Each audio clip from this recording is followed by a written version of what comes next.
Well, it seemed like another devastating and unfortunate headline at first.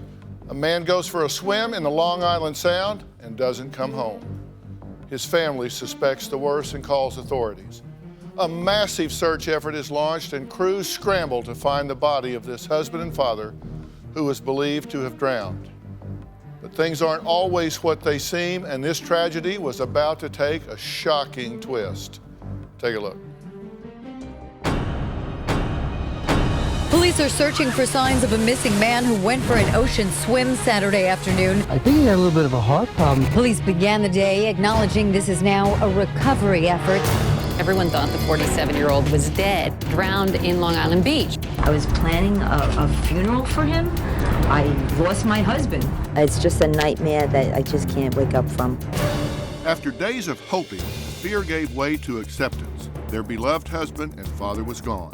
That is, until a routine traffic stop in South Carolina revealed something no one was expecting.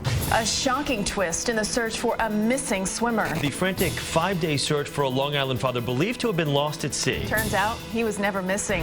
No one actually saw 47-year-old Roth swim, and officials privately questioned the story. I am angry of what he put the public through, and myself and my family and his family, thinking that he was dead.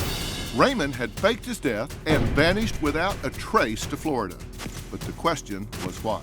As police investigated, they got their answer and a whole lot more. Roth had serious financial problems. He lost his job and put his house up for sale. He emptied out my accounts Friday, Saturday morning, even up to the times when supposedly we think that this poor man is drowning in the water. But a big question, was Raymond Roth the only person in on the fake drowning plot? Raymond Roth still has yet to show his face, but it's his son Jonathan Roth who's in trouble with the law now. Now, prosecutors allege the younger Roth made it all up in order to help his father flee town. I'm facing 2 felonies and a misdemeanor, conspiracy to commit fraud, and falsifying a police report. I've never tried to cash in on any life insurance. A lot of people want to talk to Jonathan. Well, he's here today, and for the first time, he's going to reveal the real story behind the shocking headlines. I have some hard questions for him, but first, I want to talk to the man that's representing his father, Raymond. So I want to welcome criminal defense attorney Brian Davis. Brian, thanks for joining us. Thank you, Dr. Phil. Listen, first thing I guess we want to know is how is your client doing since he left the psychiatric hospital, and where is he now? He's living with family. He's undergoing treatment on a daily basis. He seems to be doing better. Is Raymond going to admit that the idea was his and that his son had nothing to do with it? Dr. Phil, at this point, he's not admitting anything. Did he fake his own death? Well, there's no question that my client left Jones Beach and went to Florida and came back from Florida 5 days later. What is it that drove him to this, in your opinion? Was he experiencing a mental illness? Was he out of contact with reality? I wouldn't say out of contact with reality, but certainly a mental illness. I mean, when he was 5, he had a very bad car accident, got hit by a car trick-or-treating, suffered brain damage at that time, and I think it's always affected him his entire life. A lot of his action was just impulsive. He lost his job. The next day he's putting the house up for sale. And then the next thing he's planning to leave, escape. And that's what he was doing, getting away from the bills, from the pressures, from his wife. And like he was going to go there and work at, and this is a quote, at a tiki bar or on a fishing boat. What is his relationship with his son Jonathan at this stage of the game, as of today? They haven't been talking since this occurred. I assume you are aware that there are allegations on Jonathan's part that he, in fact, was abused for a period of time by Raymond. He denies that he used physical punishment, except for one time in Jonathan's life when he was about 14. The two of them were described as being buddy-buddy. They'd smoke their cigars together. They would drink their beer together. And that it certainly wasn't an abusive relationship at any time. If he is asked whether or not Jonathan was in on this plan, what will he say? There were emails sent from my client to Jonathan before this, and Jonathan knew exactly what was going on. So he was involved. But nothing to do with insurance, Dr. Phil. I understand. I get what you're saying. Well, Raymond Roth's son, Jonathan, wasn't the only person affected by his lies. His wife, Ivana, was actually planning a funeral for her husband when she learned the shocking news that he was, in fact, alive. So take a look at this. Ivana Roth says she was worried sick until Wednesday when she discovered a disturbing chain of emails, allegedly between father and son, detailing plans for Raymond Roth to fake his own death and disappear. I came across the email account being open. I proceeded to look into the account and find emails that it was a whole plan, that it was not him not drowning, that he was alive. He's a horrible person. He's an alcoholic. He's just an abuser in every which way. He's not an ogre. He does have psychiatric issues. They were constantly talking about getting a divorce, but it never happened. It was like empty threats. And they were fighting each other constantly. They were always yelling and screaming at each other. You kind of get numb to it after a while. Then there was the question of Raymond's son, Jonathan's involvement. The lawyer for the 22-year-old claims Jonathan was abused by his father and forced into going along with the fraud. John, did your dad force you to do it? A theory supported by Jonathan's girlfriend, Christy Malin. He's just scared and he's really upset and he's mad at his dad for throwing him into this, and he really thought his dad had drowned. Well, Raymond's son, Jonathan, is here today breaking his silence for the first time. He says he went along with his father's plan because he was afraid for his life. So, Jonathan, I appreciate you being here along with your attorney, Joey Jackson. So, chime in if there's something that you feel like we need to know. Jonathan, look, I want to be real clear here. You don't deny that you were involved in this. You acknowledge that A, there was a plan to fake his death, and B, that you were involved in it, but you are saying that you were coerced into being involved in it, and you did it out of fear for your own safety. Correct. You participated actively in perpetuating the story that your father had drowned. Unwillingly. Right, forced into it. How old are you? I'm 22. And do you live with your father? Not anymore. Okay. But I did, yes. So you're not supported by your father, and you don't live with your father. Right. So if he calls you with some harebrained scheme, can't you just hang up? No, see, during the time, I did live with him, and I was supported by him. I'm currently, right now, I do not live with him Okay, anymore. how did this happen? So you're sitting there one day eating cornflakes in the morning, and he comes in and says, "We're going to fake my death." How did this happen? No, How did it come up? I was in New Jersey at the time, right, Dr. Phil. And I came back. I came back from New Jersey, and he sat me down outside. He has a porch outside, and he sat me down and he talked to me outside. And what did he say? He discussed with me about what my role was supposed to be, that I had to make sure that everybody knew that he was dead. Okay, and did you plan how you were going to do that? Did he say, "Here's what I want you to do. You're going to go to the beach with me"? He actually took me to Field 6, Jones Beach, and he said, "This is where we're going to do it." He just pointed out a couple of things. This is how you get here.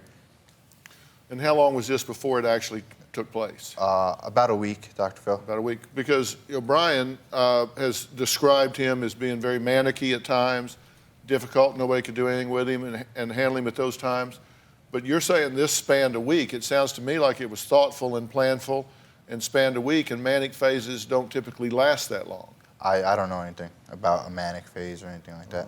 Was your father unusual? Was he hyper, racing around, nervous, jumping, speaking rapidly, changing the subject a lot, jumping around? No, he was his regular self. His regular self. Yeah. The first time I heard about my father's plan to fake his death was the Saturday before the incident. I was afraid, I was nervous, I was actually shaking a little bit, a little panicky. He told me if I didn't help him, I would die, and anybody who I told about this plan would die as well. I don't think Raymond told anybody else. He has 6 rifles, a crossbow, a pistol. I have no doubt that my father would have killed me.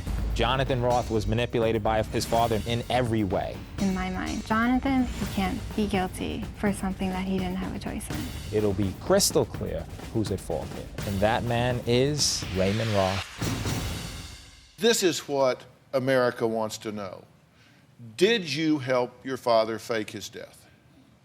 I was forced into helping him fake his death. So you say yes, but only because you were coerced. What would happen if you said no? He said that I would die and anyone I told would also die. So I was very afraid. So he threatened to kill you. Right, and anyone else who I told about the scheme. Okay. He has a cache of weapons, 6 rifles, a crossbow.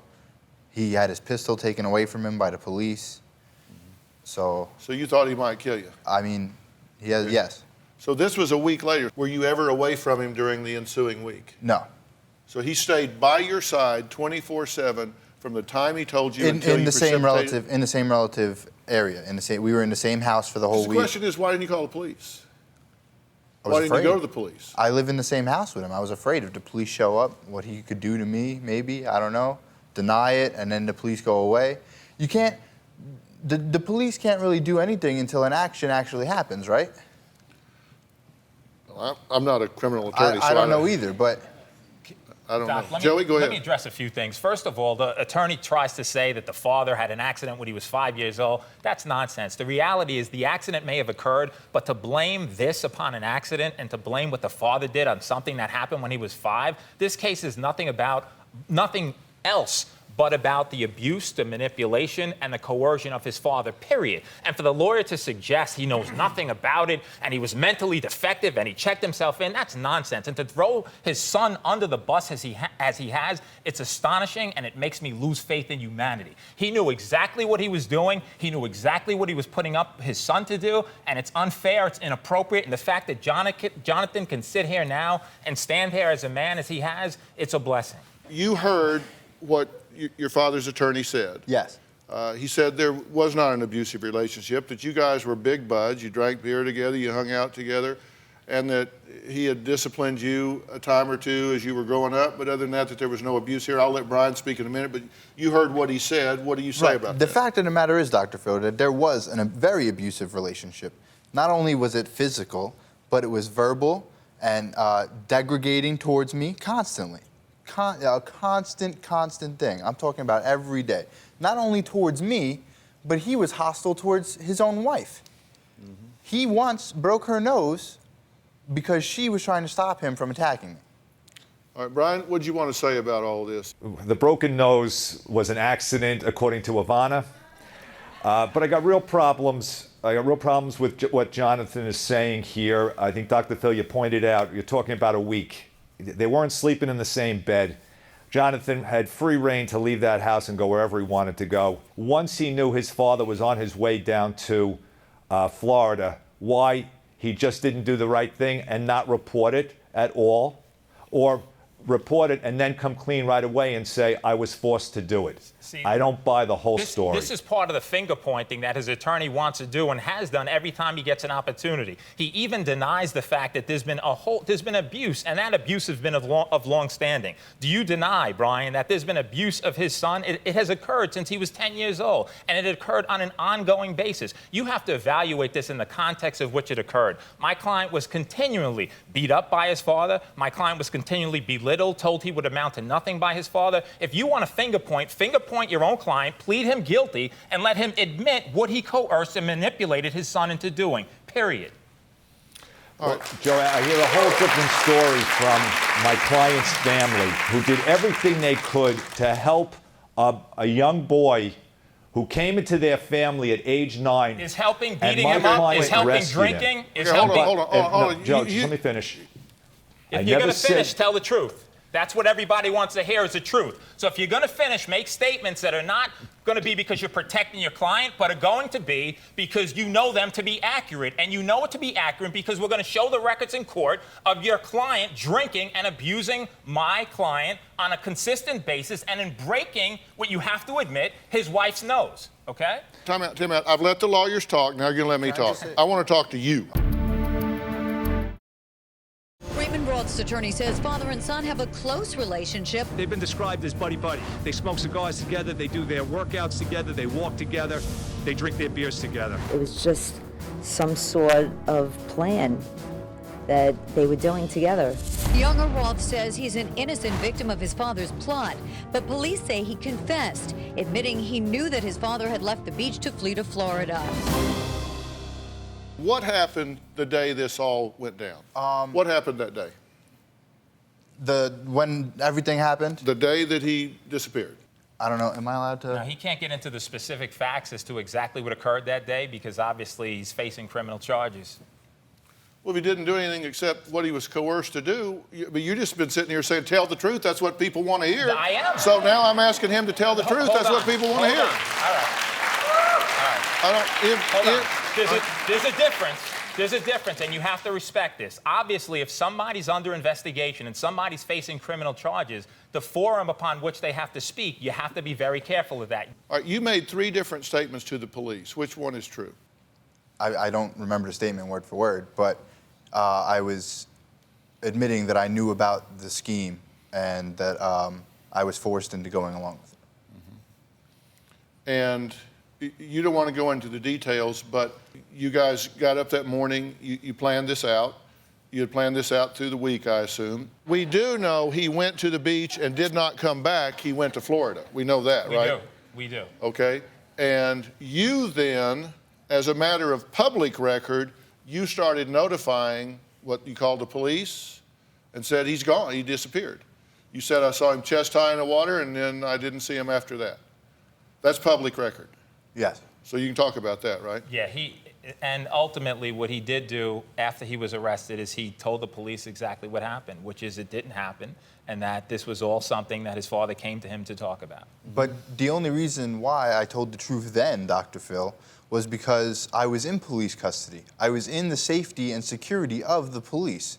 So I had no more reason to fear my father, who hasn't supported me through this at all. Well, that's one theory, but the other was that you had been busted and you rolled over on your co-conspirator. Well, you can say that if you want to, Dr. Phil, but... Well, I'm just asking. I mean, that's, you're going to be asked these things, right? No, right. I mean, you know, I'm not asking anything you're not going to be asked. Right. There's been a history of abuse. We have it on record. CPS was notified about the abuse. Child Protective Services. Right. And this is what bothers me from a psychological standpoint. You allow your stepmother to be devastated and plan his funeral. First, there was no funeral ever being planned. You let him believe he was dead. Take funeral off the table. You let him believe he was dead.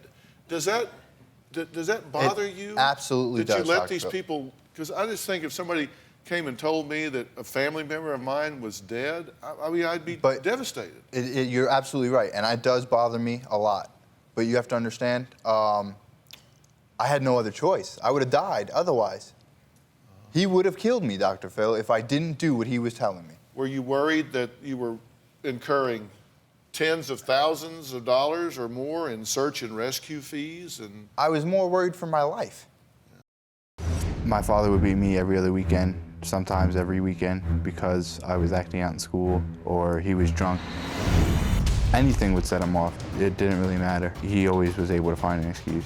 I was at Jonathan's house almost every day when he lived there. His father was constantly putting him down. He was always yelling, like screaming at him. You're not going to amount to anything. You were an accident. You never should have been born. He's actually told me a few times, even if we did fight and I won, I would have to fall asleep sometime.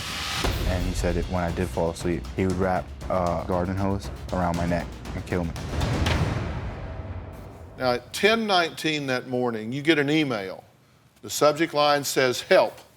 You will need to help me get my car loaded. Get your blank ass out of bed, you lazy bastard. You got that from your father?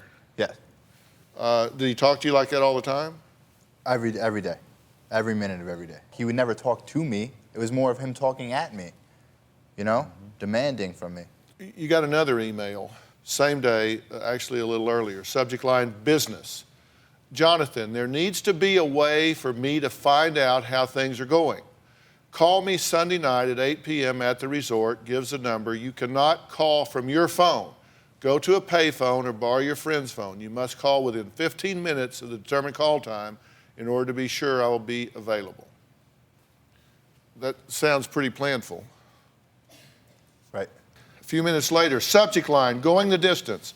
Hey, number one, today, do not forget to get that ball from your friend.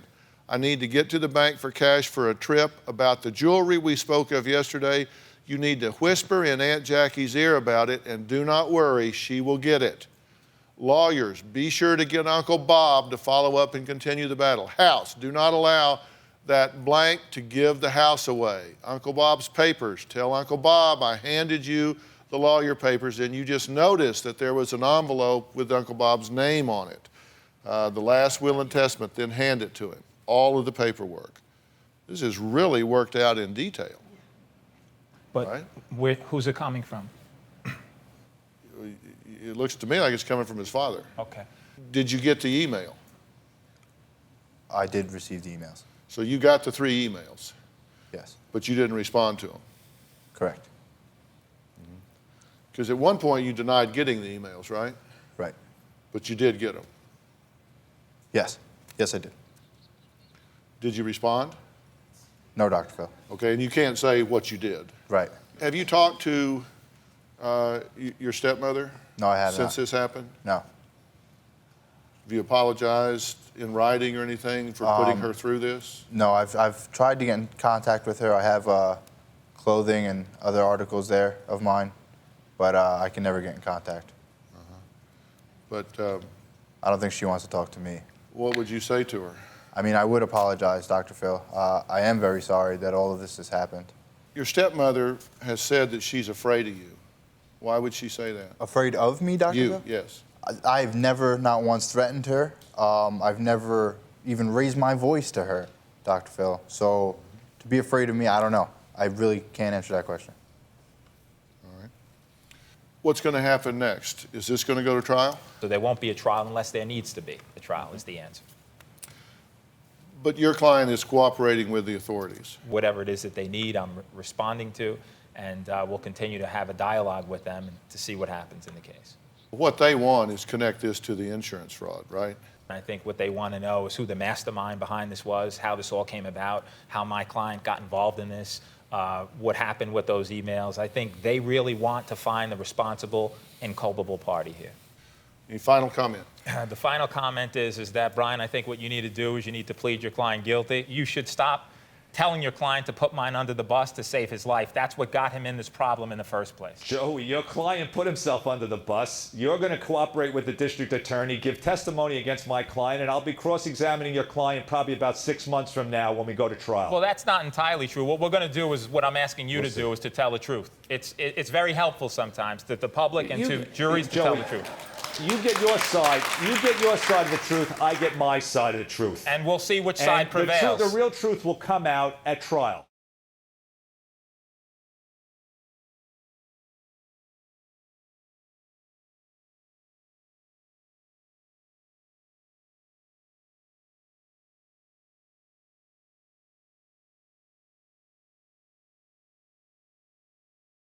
Jennifer says the sound of her mother's name makes her physically ill. So this makes her sick.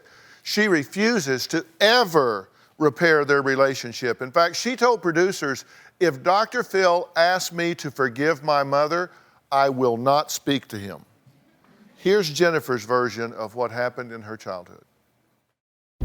When my sister and I were kids, my mom would hit us with belts, extension cords, whatever was at her reach at that time. My mom abused us. I would take the spanking from my sister all the time. My mom has made me feel like the scum of the earth. What angers me about my mom, it's her mouth. She doesn't know when to shut it. If I could pick and choose what kind of abuse I would take from my mom, I would let her beat me all day long. But for her to say some of the things she said.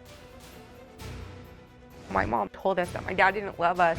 I'd rather be hit than be told my dad doesn't love me. My mom's just mean. I hate her. My mom is a huge manipulator. She tried to keep my son from me. My mom got guardianship of my son in 2003 for insurance reasons only. Let me make that clear. Since then, we have been in and out of court with my mom trying to have them give me my son back. And my mom tried to file a false CPS report against us that we sell meth out of my home, that we're on drugs. My mom has sent me text messages that if I didn't stop the court fight, she would make my son hate me. If I were to find out my mom had passed away, I would do jumping jacks on her grave. Well, Jennifer's mother, Luce, claims that she's done nothing wrong and actually points the finger at Jennifer for being the abusive one. When my girls were growing up, I was the disciplinarian. I didn't use excessive force. Since the time that Jennifer turned 13, the relationship became strained and has remained strained to this day. Jennifer despises me. She slugged me in the ear and busted my ear open. The school advisors told me, if you don't get a handle on that child now, she could possibly end up killing you. She threatened to kill me in front of a deputy. They handcuffed her, took her to juvenile hall. It's going on a year since I've last had a civil conversation with Jennifer. And whatever conversation we have had has been mediated with a judge or an attorney. I didn't do anything to Jennifer to warrant the hatred and the venom that she spews towards me. I don't think I deserve that. So, what's the problem here? I just hate her. You say you hate her more than you've ever hated anyone in your life. Yeah. Okay, what did she do with your son? I gave my mom guardianship in 2003 of my son for insurance reasons. Meaning? So he can be covered under her health insurance. Okay. Because I was stupid, got married, lost my health insurance under my mom, and in order for my son to stay on health insurance, she said he needed to be hers, well, guardian. This was a paper transaction that did not affect the parent-child relationship other than on paper. Right. Then you wanted to undo this. Every time I would ask for my son back, or it was, you live in a 2-bedroom, your car's not big enough. So what you're saying is once she got him on paper, she took him. She ran with it. Then she said, okay, now you don't get him back. No, it was her way to control me. Okay, is that what happened? Have you denied her right to take back control of her son? I didn't deny her anything. It was part of the guardianship that when Jennifer was ready to take Michael back, that she needed to be able to have a job, be able to insure him, and be able to take full responsibility of him back. Did you tell her that if she didn't stop these court actions to try to get him back, that you would turn her son against her? No, I did not tell her that. So what is going on here? Who has control of the son now? Me. She does. And how do you feel about that? I'm okay with that. I have issues, or because he hasn't called me since he left. She says from the time she was 7 or 8 years old, you have made her feel like, quote, the scum of the earth, close quotes. She would have to give me an example, Dr. Phil.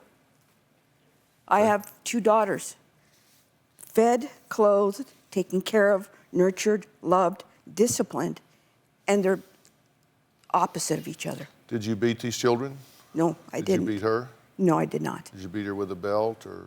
I used a belt I can't exactly tell you how many times, but I did use a belt when they were little. So how did she make you feel like scum of the earth? My sister always gets everything. Like I understand I'm different from my sister. My sister's more proper, prissy. Like my mom says jump, she says how high. I'm not gonna jump for her. That's why she doesn't like me.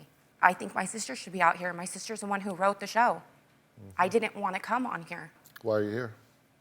Because I wait every day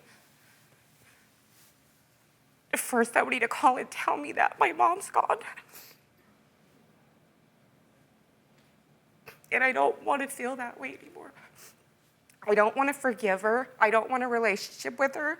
But if I do get that phone call that my mom has passed away, I don't want to piss on her grave. I don't want to feel like that. I want to be able to say, okay, my mom's gone. I don't want to be jumping for joy, but I feel that way. You make me feel that way. Well, Jennifer says she's fed up with her sister Ruth taking her mother's side, and so she hasn't spoken to her in 4 months. Take a look. My family is in pieces. We don't see one another, don't speak to one another. My sister always takes my mom's side. We went out to dinner. I let her know I called CPS on mom. My sister was itching to get out of that restaurant so she can get on the phone with my mom. That just goes to show how my sister and my mom, they work together. Jennifer feels that I betrayed her. She cut off all contact. I love my sister. I miss her a lot. My sister's a crybaby. Okay. You guys haven't talked for 4 months? No, I haven't talked to my sister since we sat, and I told her I called CPS and my mom. I invite you to my graduation. I invite her to my graduation. You know what they did? They sent my graduation invitation back. Returned to sender. Do you know why? That's what you wanted. Your graduation was in June. You're sitting here telling him you want nothing from us. That conversation happened May 9th. Okay, I don't want that. anything from you. And then you're going to turn around and send a graduation card? Because my you don't want us in let me your tell you life. what my thought process is. Whether, no matter how much I hate her or hate you or hate anybody, every parent deserves to either watch their kid get married, go to their graduations, do whatever. She didn't have to come and give me a hug. She could have sat in the back. I gave her that opportunity, no matter how mad I am at her. That's why that got sent to you guys. And because know what you every both parent else deserved deserves? it. No parent deserves to be disrespected the way that you've constantly And no daughter deserves to be disrespected. Mom, throughout the years. Absolutely. You are spiteful, you are hateful, and you are mean. And this is your last So is hurrah she. to come on national television, not looking to be repaired. That's what I wrote to you, to help them. I don't care one way or another. I want to help them. I don't want you to pass away and her regret not saying something to you. But that's or okay for to her me. to pass away and you go and on her grave. As if I would even let you know where she was at. I wouldn't You want are to know. mean. Mom deserves to know what she did to you when you were 7 or 8. How do you write a letter to Dr. Phil and still act like an up until Tuesday when Dr. Phil calls and says, can you come to the show? And now all of a sudden you want to fix stuff. Who is acting like anything? We haven't spoken. You I sat can't with her act like anything every if I don't month see that you. we went Okay. to court. Okay, everybody stop.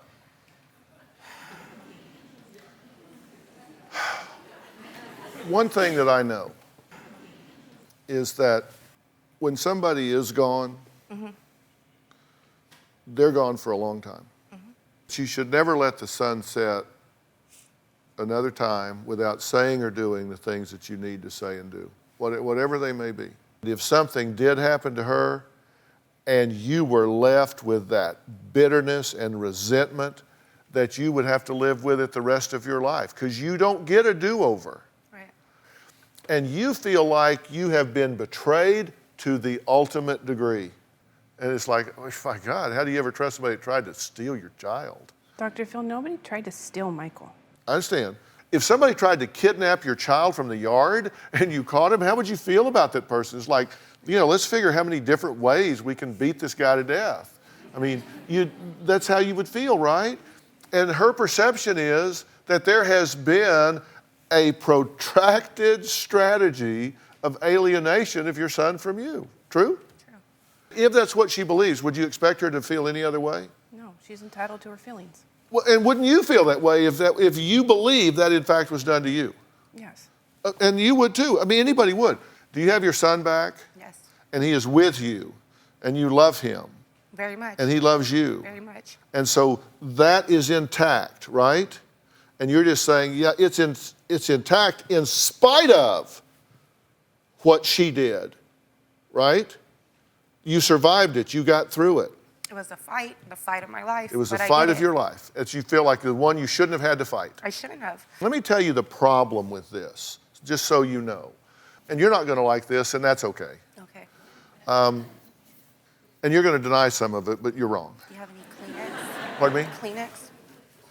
I don't have a Kleenex, but Oh, I'll take that. you give her that one back. I asked for one of these. She's going to dance on your grave. I don't want her sharing your snot. Okay? Here's what I'm saying in all seriousness. When you feel the way you feel towards your mother, it changes who you are in every relationship you have. Your son doesn't get all of who you are. Your sister doesn't get all who you are. Your friends don't get all of who you are. And you don't get all of who you are. It's really contradictory because the person you say you want the least to do with, you are investing the most power in. I don't want to do that She anymore. has the power to change your life. Why give her that power if you feel so badly about her? You've got to take your power back. Every situation needs a hero. Let it be you. Believe me when I tell you that there is your version of what happened, there's her version of what happened, there's her version of what happened, and then there's what really happened. Mm-hmm. Because it's all seen through filters. You see it through a defensive filter, I mean, you're ready, because you're gonna fight them off, right? I'm always defensive. And she sees it through, she's the ultimate matriarch here. She's gonna protect everybody. She doesn't protect me. Well, I understand, that's your perception, so that's your reality. But and you know, you're a peacemaker, right? You want everybody to be happy. Mm-hmm. True? What'd you want to say? She says I don't protect her, but yet I've been the one that's always been there when she's been down and needed a hand up, without any reservation, without any stipulation, and unconditionally. Whether she hit me, she yelled at me, she called me out of my name, whatever it was, I've always been there for her. And I love her, but I don't like who she is. Is it a goal to find a way for the three of you, forget everybody else, for the three of you to find some peace in your life and relationship? Is that a goal? It's a goal for me. Yes. Okay. Would you want that? No. So you want nothing to do with them? So you want out?